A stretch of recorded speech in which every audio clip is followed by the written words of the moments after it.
અમરેલી જિલ્લાના રાજુલામાં છાશવારે આધાર કાર્ડની કામગીરી બંધ રહેતા લોકોને હાલાકી પડી રહી છે. તાલુકાના 72 જેટલા ગામ અને શહેરીજનોને પડી રહેલી મુશ્કેલી દૂર કરવાની માંગ ઉઠી છે. મહત્વનું છે કે રાજુલા શહેરમાં 2 કીટ અને 2 ઓપરેટર હોવા છતાં પણ છેલ્લા ઘણા સમયથી આધાર કાર્ડ માટે નિરાધાર બનીને નાગરિકો ફરી રહ્યા છે. હાલમાં બેંક હોય કે શાળા હોય કે અન્ય કોઈ પણ બાબત હોય, આધાર કાર્ડ સૌથી ફરજિયાત બાબત બની ગઈ છે અને આધાર કાર્ડ માટે લોકો આમ તેમ ભટકતા રહે છે.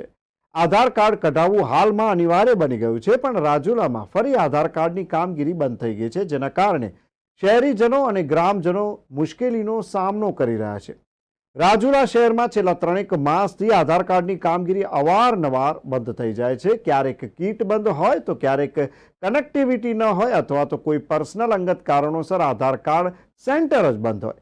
હાલની વાત કરીએ તો છેલ્લા 2 દિવસથી આધાર કાર્ડની કામગીરી બપોર પછી અને બપોર તે થતી નથી. પરિણામે 72 ગામમાંથી આવતા લોકો અને રાજુલા શહેરમાંથી આવતા લોકો ભારે હાલાકી ભોગવી રહ્યા છે અને આધાર કાર્ડ વગર તમામ કામગીરી અટકી રહી છે. ત્યારે ધારાસભ્ય હીરા સોલંકી પોતે આ બાબતે કડક વલણ દાખવીને આવા તત્વો સામે કામગીરી કરી અને આ સમસ્યાનું નિરાકરણ લાવવા માટે લોકોની માંગ ઉઠી છે.